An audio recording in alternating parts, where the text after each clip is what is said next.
John. How are you? I'm doing good. How are you? I am good. I'm really excited for this topic today.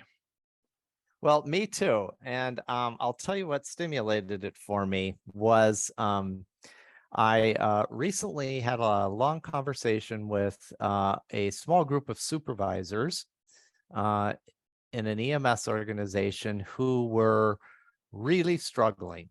And Mm, what I mean by really struggling was they were at the top level asking a question of what is our job? And and at the bottom level, they were really worn out, frustrated, and exhausted. As you and I know, supervisors are really important in organizations that care about having a great culture and high employee engagement. mm. And John, could we do kind of a quick definition here as we're starting? You and I often use the word supervisor, and for many organizations, they use other words. And so, is it fair to say that when we use the word supervisor, we mean frontline leaders? So we have our employees and the individuals who are often charged with the day-to-day management, uh, operational oversight of those individuals. So not our CEOs, our owners, our chiefs, our executive directors.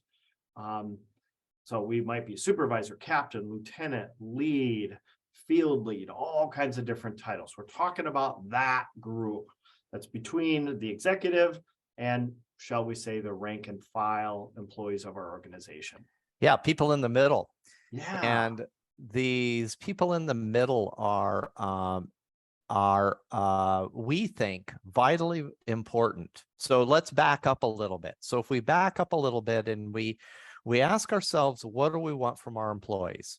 So what we want from our employees is that they deliver compassionate, competent, quality care that's error-free in circumstances that are stressful and filled with risk and lots of responsibility, and we need them to do it 24/7 at all hours of the day and night in incredible environments, whatever the weather might be, whatever the building is they walk into, whatever the roadside scene that they're called to. So we want these frontline people to deliver this care and still be happy, fulfilled, and supportive of the organization.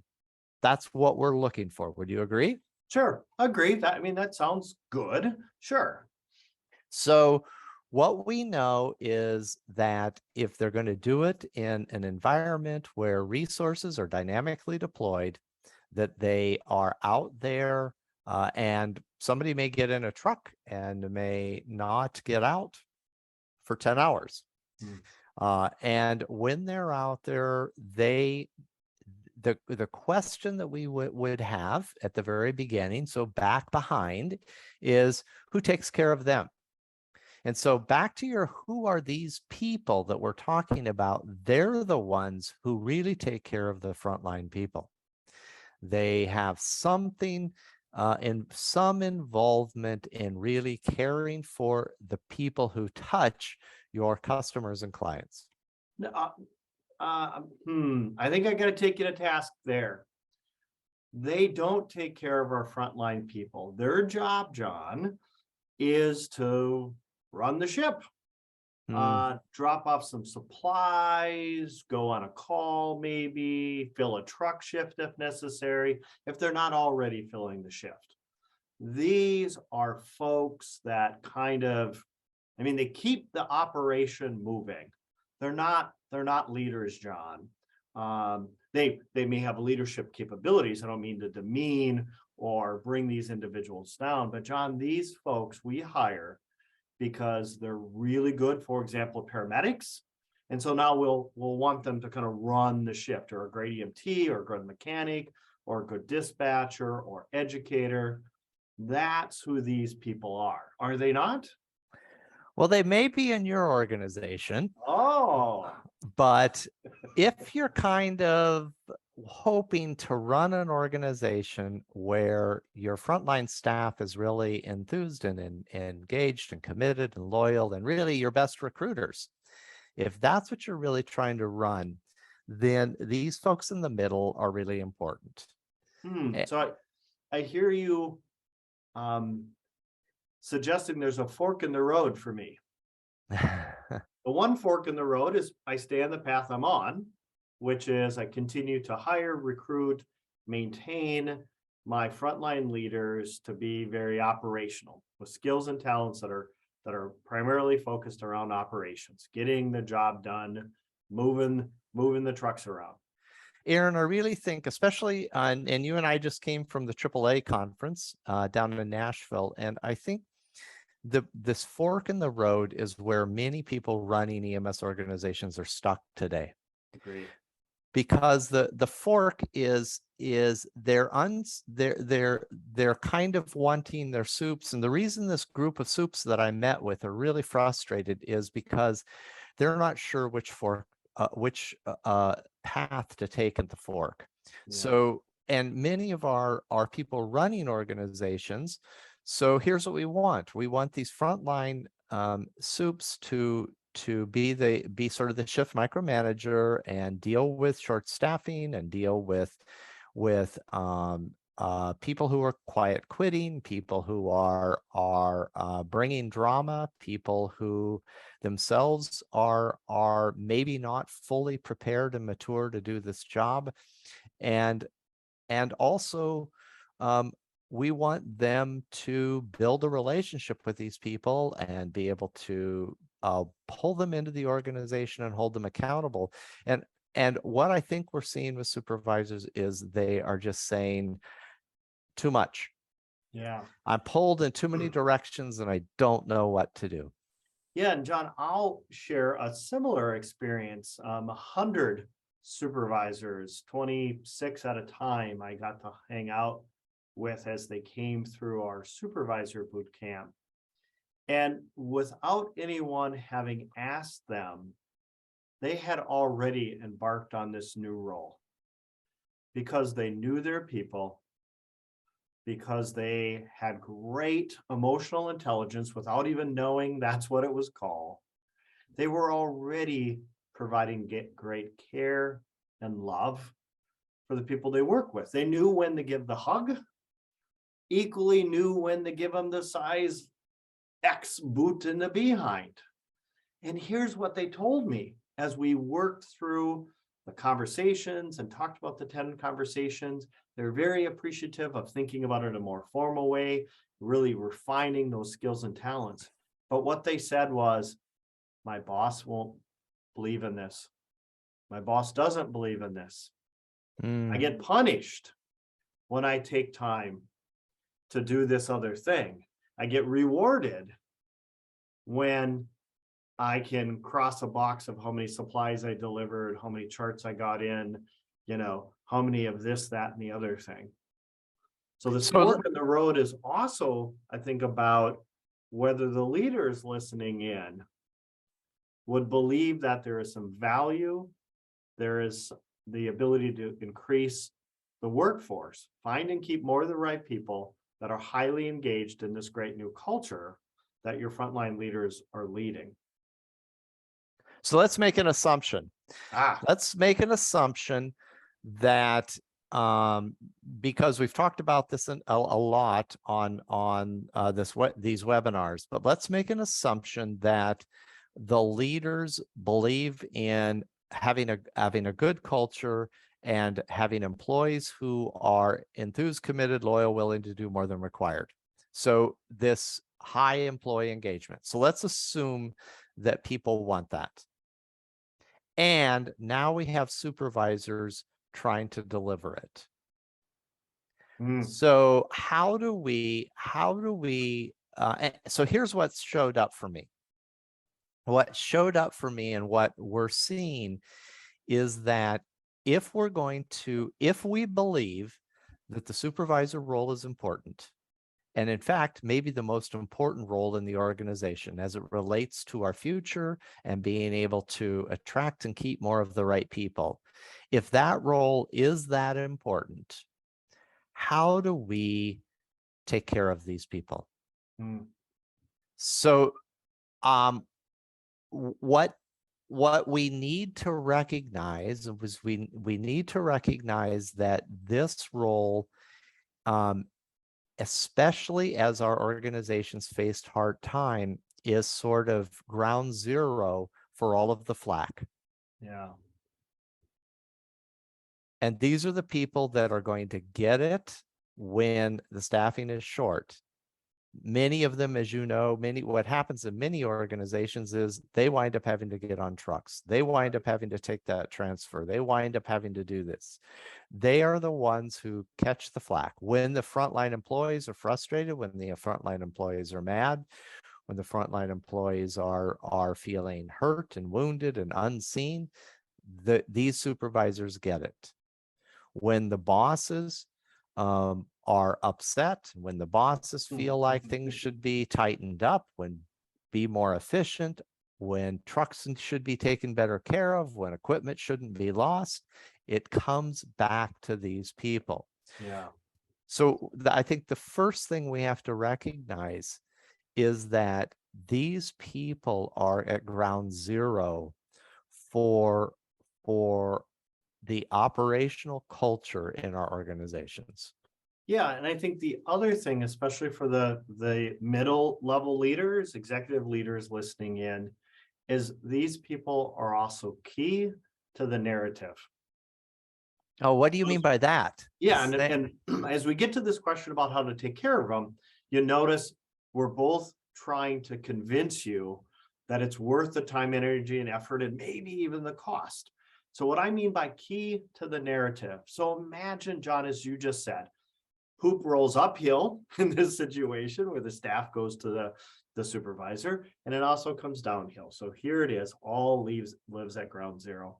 So imagine I'm the grumpy paramedic who comes to you, John, my supervisor, with a long list of trials and tribulations, accusations about the organization and its leaders. So John has a couple choices as my supervisor. Choice number one is almost tacit agreement. Well, don't you think the trucks are crap and they won't buy us new ones because, Aarron is always traveling and he got to fund his, travel vacation budget kind of thing? Or John can go, wow, boy, I really hear how frustrated you are. Might ask a couple questions of clarification so he can just really kind of get what's at the root of it. But then when that part is done is to say, but gosh, I got to tell you, I don't agree. Yeah, we're having some troubles with trucks. And I think as you would talk to friends and colleagues, they are too. And yeah, that Aarron guy's always gone. But did you know he's at that AAA conference last week? And they talked about a couple really key things. And one is that if some things don't happen congressionally, they're going to take an additional 6% cut of our Medicare patients, which make up about 78%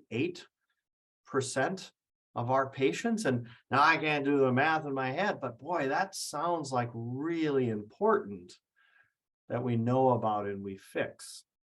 So I'm not suggesting, nor would John, that all of a sudden that field paramedic's going to go, oh my goodness, so thank you for telling me that. Yay, Aarron should travel more. But I am saying the job is also to change the narrative. And I'm probably not going to do that when we talk about if I'm not feeling cared for.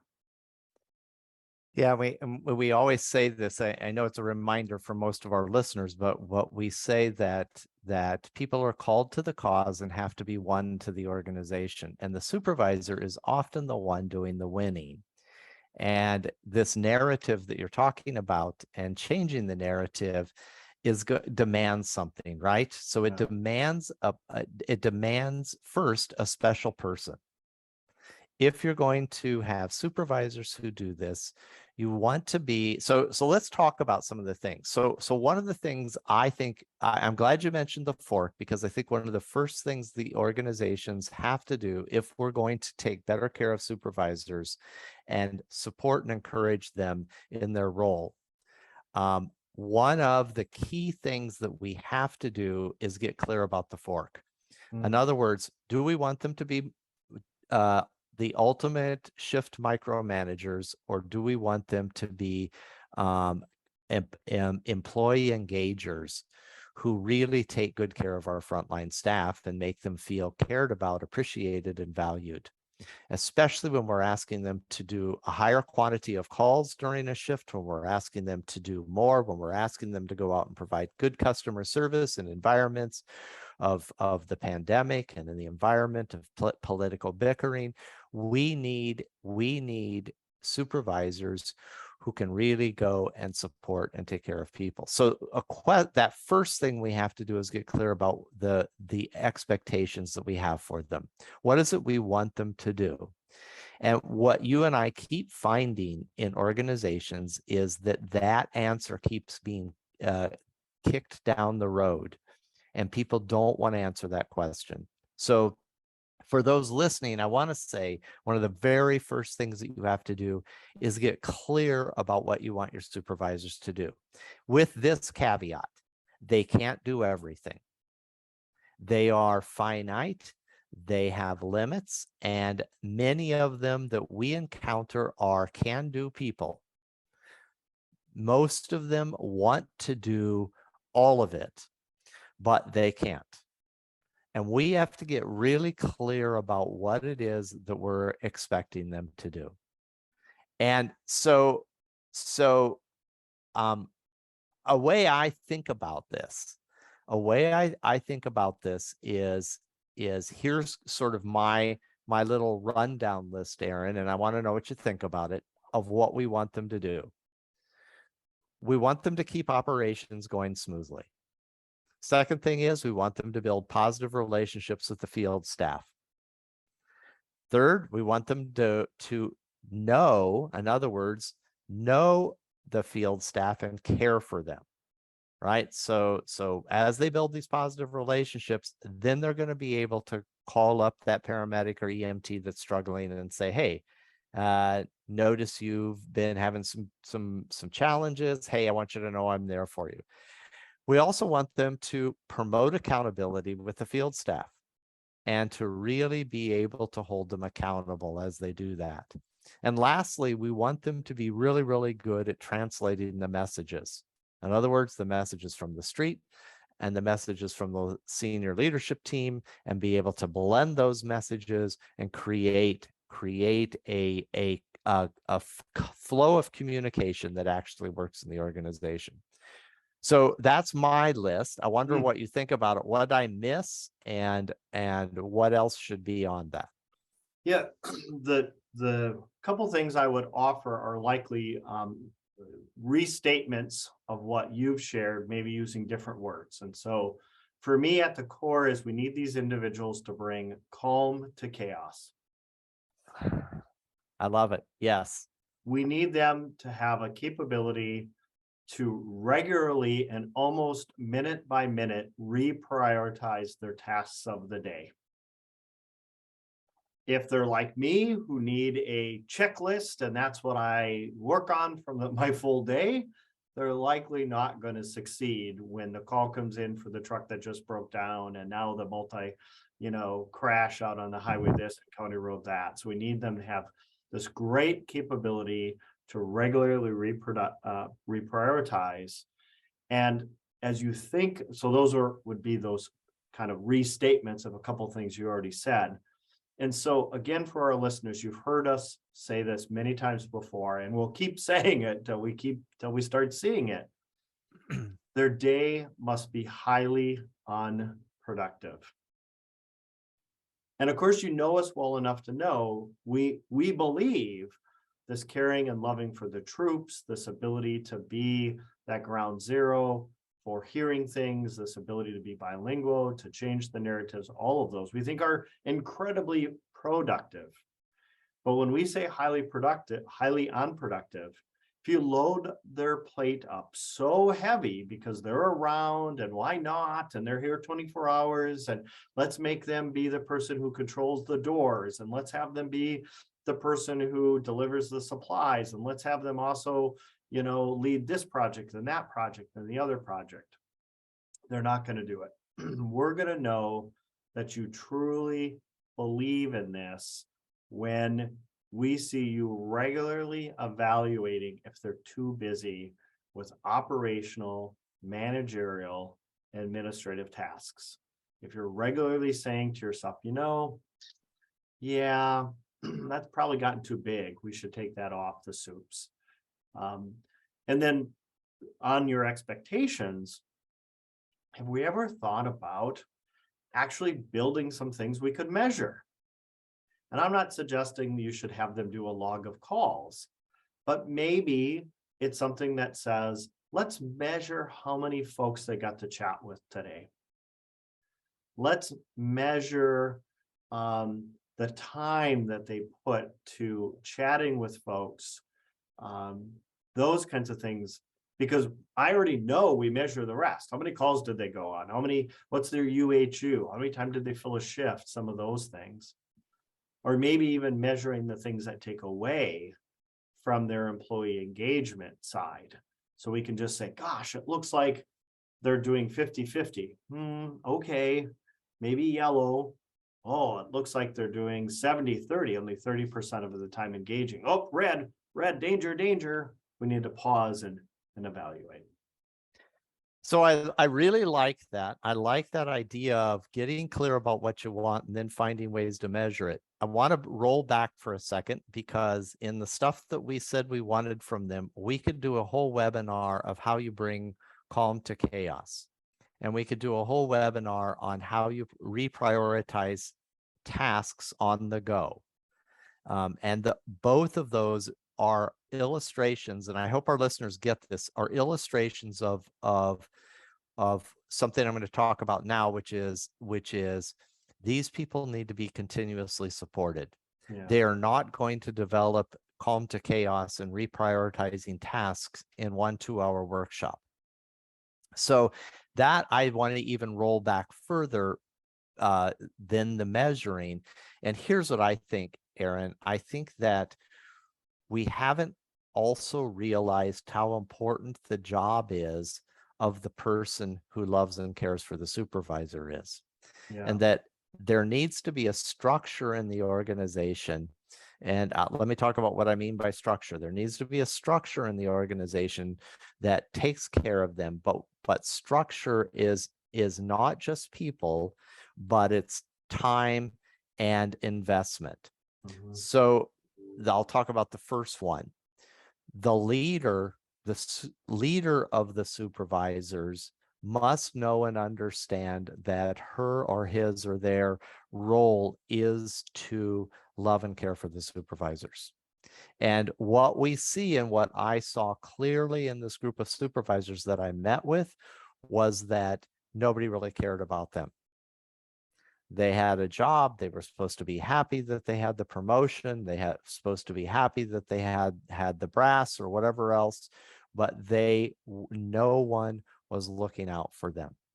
So this idea that they will just do the job without being developed, cared for, nurtured, supported, and encouraged is, I think, where we're really missing something. Yeah, and one of the things that I really wanted to mention is, as you're listening to this, and if it's, as they say, scratching the itch, and you say, yeah, this is the fork we should take. I do think we, especially the individual or individuals responsible for caring and loving for the supervisor, must also ask the question, do I have the right folks in the right roles? Right? So if the longest time, Aarron believed that their job was to be the frontline micromanager, and that's the job I expected, that's the job I rewarded, I punished when they did something different, I likely will have a group that's the skills and talents they have. And as I begin to go the other fork in the road, part of my caring and loving hopefully would be a pause that says, hey, is this a skill and talent that we should work together to grow, to create, to build, to strengthen? You know, we don't send our staff out to do CPR without training them on it. We don't have paramedics go do ACLS, not only without initial certification or training, but ongoing. So hopefully we would say, this skill, talent, action, and behavior deserves as much time and attention in developing it as we did those operational or clinical skills. But then I also just want to mention that we may indeed have someone who didn't want nor has signed up for that new job. And that's okay. But it would be our shared responsibility to have that conversation and find out what is then the right role. So if John is taking us on this new fork, and I signed up for the job of supervisor because I'm really good at command, I'm really good at changing light bulbs on the truck, I'm really good at fixing this, and I actually really like that. I enjoy that quadrant 1, right? The quadrant of fire. I just thrive on that. And now John says, Aarron, I want you to listen to people's emotions. I want you to give hugs once in a while. No, not for me. Part of caring and loving for me as well will be for us to work together and what that will mean for me too.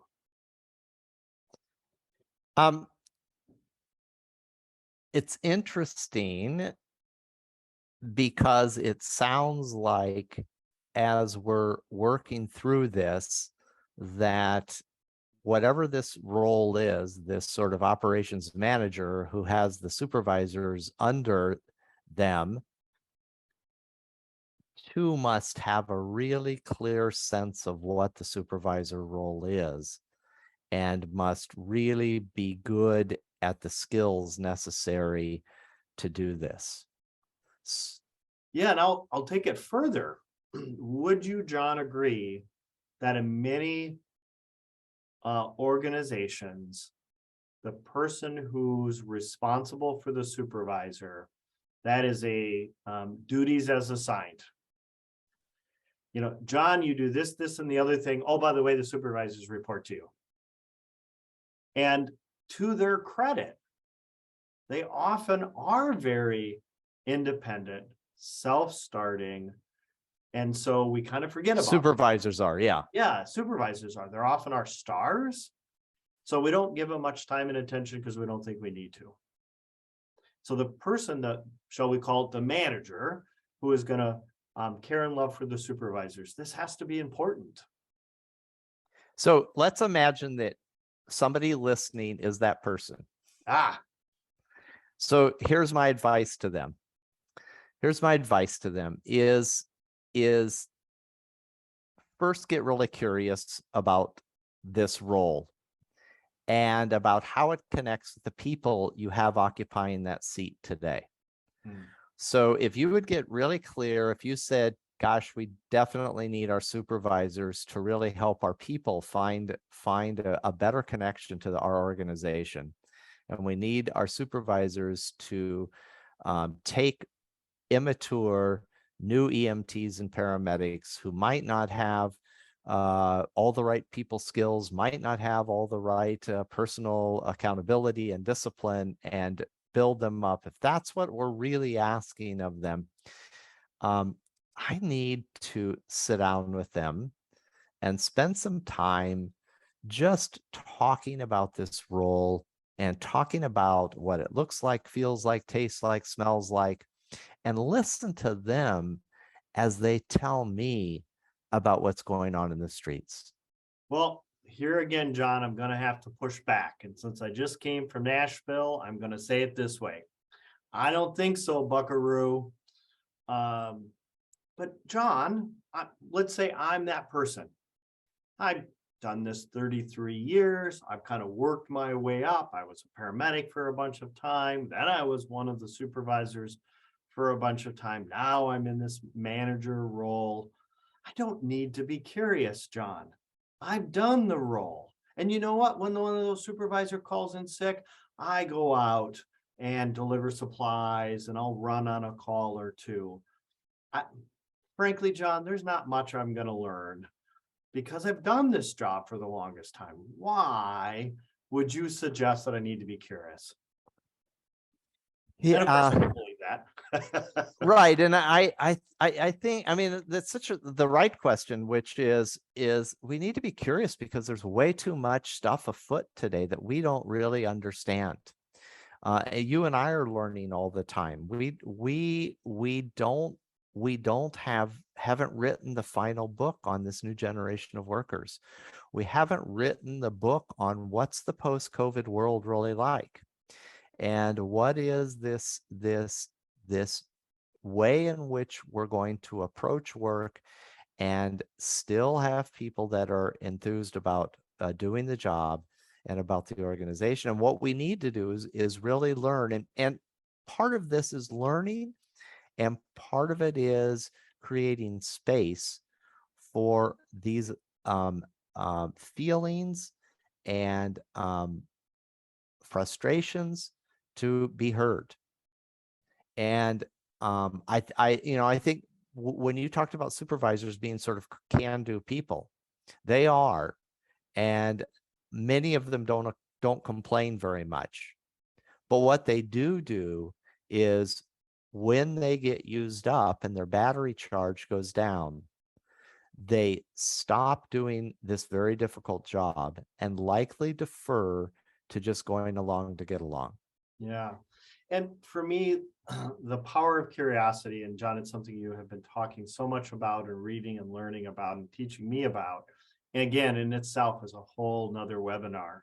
But I would say it this way.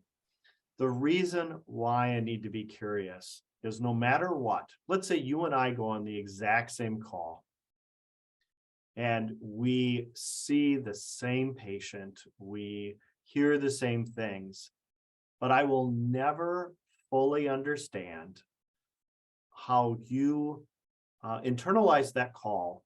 And let's just use our glasses that we're both wearing, because each of us has our own filter, our filter of our life experience, our filter of that particular day, that particular moment. And so, sure, I may have been a supervisor. Maybe I was the supervisor last week, and this week I'm the manager. But I will never understand their filter because I don't have it. Your prescription doesn't work on me, and mine doesn't work on you. And so by being curious, I can hear to the best of their telling what their filter has made that experience for them. I may think this particular part of the supervisor job is outstanding. It's the funnest part, and then you should love it to death. But because of their filter, maybe the worst part of the job. But if I'm curious, not certain, but if I'm curious, I'll learn that. I'll hear that. I'll be open to it. Yeah, and you're so right, and coupled with that, of course, is that curiosity is one of the most powerful ways we show respect. Respect being this very fundamental demonstration that I see you, I hear you, and I value you. And it's just such a respectful thing to be curious. Hey, how's it going for you? How are things? And of course, whenever we hear a negative, we want to explain, we want to correct, we want to all of that. But genuine curiosity is not only seeking what's on the surface, but seeking to understand what's beneath the surface. And so here's what I'm really advocating, Aarron. What I'm really advocating is that if we believe that supervisors are important, that we get clear about what is the role that we want them to do. Then we make sure that we are selecting people for that fit that role and that really want to. I mean, it looks to me like this. It looks like saying, hey, this job has these components to it. Do you want to do that job? Is that the job you really want to do? And once we're clear about those expectations, making sure that whoever's leading the supervisors really understands that just as frontline people need to be seen, heard, respected, developed, grown, mentored, all of that, so do the supervisors.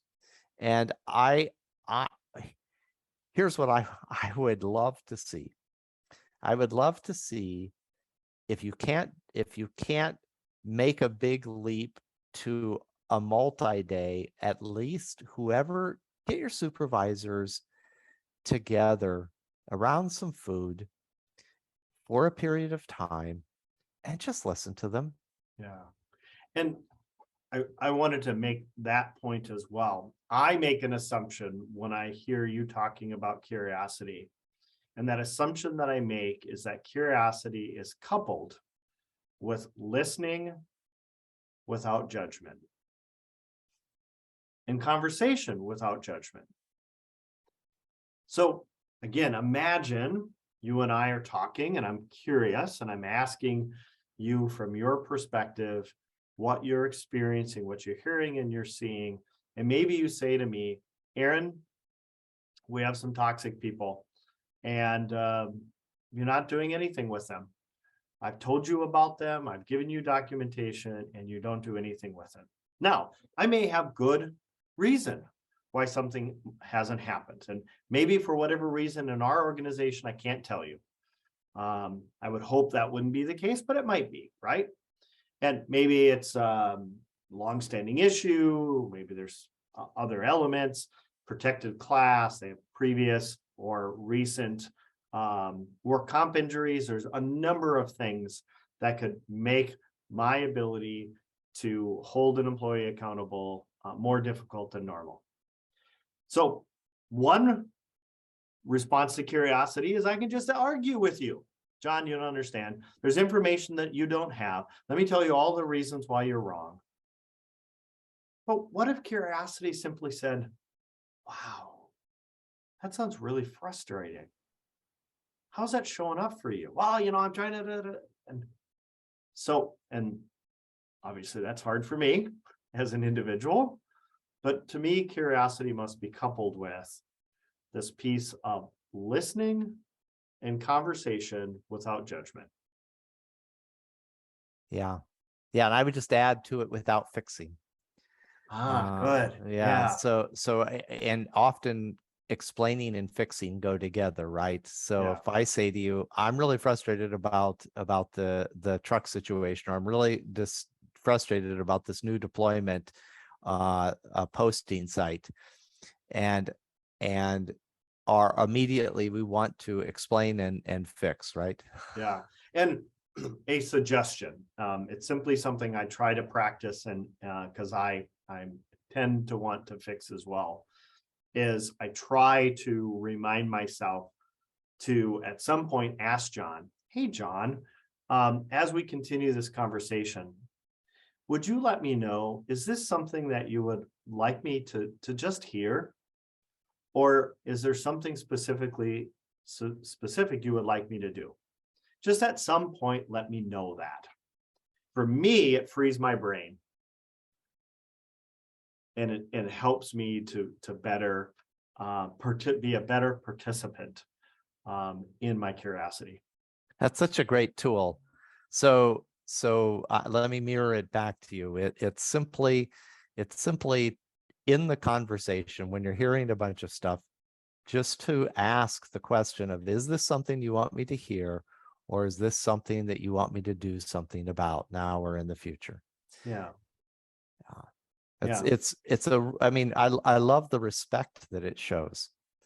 And it prioritizes the person who is expressing the frustration as a human being who is allowed to have frustrations and allowed to give voice to them. Yeah. Well, I also think that caring and loving for the supervisors will demand us to help them learn and grow in areas that we may not necessarily think of. Will we be able to help them grow up personally and professionally? Will we help them with their maturity? Will we help them with their language? Yes. Will we help them with the expectation that as a leader you learn and grow? There's many forms as we know today. Historically, it was read a book, but now you can watch TED Talks, you can watch YouTubes like this, you can listen to podcasts. There are many ways, but will we take on that role and understand that it's also part of caring and loving for the supervisors is to help them grow in this position, especially if it was primarily in the past about operations, and we're beginning to see it as our frontline engagers. Yeah, that fits into our little model that we've been teaching, which is all leaders, and especially supervisors, but all leaders will be impacted by their roots, where they come from, by the resources that they have, the mentoring, the help, all of those resources, by the skills that they learn, and by the practices and disciplines that they have. And what I'm seeing is just what you mentioned, that we are not adequately preparing and developing supervisors to do the job that we need them to do. Yeah. And that point, John, I think is so critically important, because I think we miss a piece, which is if I'm not doing my own work for my own past, if that's quote unquote the skeletons in the closet, I may think I got the closet door shut. I've got a child safety lock on it. I got a couple dressers in front of it. And that might be true until I'm pinched, until there's a stressor, a trigger. Maybe I'm exhausted, maybe I'm tired, maybe I'm a little sick, under the weather, whatever it happens to be. But when we get that pinch, that trigger, all of that stuff gets pushed out of the way and the door comes flying open and out that comes. Yeah. I've not found, especially with my own closet, that you can put enough stuff in front of it to prevent it from coming out, other than doing the work. Doing the work. Yep. And it's interesting. I was facilitating a meeting of first responders last night, and a police officer offered something that was really, really interesting. Said that, have you ever noticed that balance is not somewhere where you arrive? That balance is actually always kind of keeping the weight on this side and then a little bit to this side. And it's like balance is almost like steering down the road, right? You can't just hold that steering wheel. Yeah. And so I think finding this balance in our own lives as leaders, and then being able to mentor supervisors. So let me see if I can summarize here. Good. So what we've said is, in our conversation today, what we've said is that supervisors need to be cared about too, and they need to be loved and supported, and that probably now is more important than ever that this be given some attention, because it's a really tough time. So here's some things. Make sure the role is actually clear. Make sure that you've decided at that fork what you want supervisors to do. The second thing is make sure you have enough of the right people. Make sure in the selection process you're getting the right people who actually want to do the job that you've clarified. And then make sure that the structure is set up to care for, develop, and support supervisors. Make sure whoever that is, the operations manager, whoever's over top of the supervisors, and that there's a structure in there that really is for caring about them. Then listen to them. They have valuable input about what's going on, and listen with deep curiosity. And then the last two things are teach them the skills they need, mentor them in these skills, and then finally get them together and recharge their batteries, whether it's some kind of retreat setting, whether it's some time a special thing there. These supervisors need to regularly be encouraged and told that what they do matters, and they need an opportunity to connect with each other and get their batteries recharged. Yeah, and my encouragement to everyone listening is to make the connection how taking great care of our supervisors will make them incredible frontline engagers.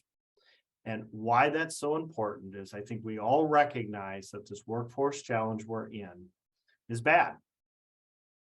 And I hope you also recognize that it's likely not going to get better anytime soon.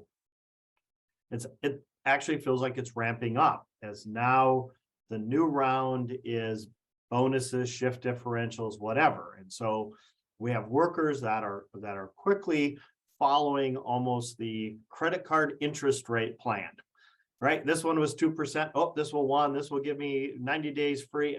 So they're kind of just following where they're getting the best deal from the employer.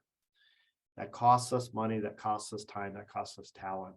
I think we can create this new competitive edge where we won't have employees shopping around because they are cared and loved for by the frontline leaders, and you are taking great care of those frontline leaders so that they have the skills, talents, actions, and behaviors that do that work at 3 a.m, 3 p.m, and all parts of the time in between.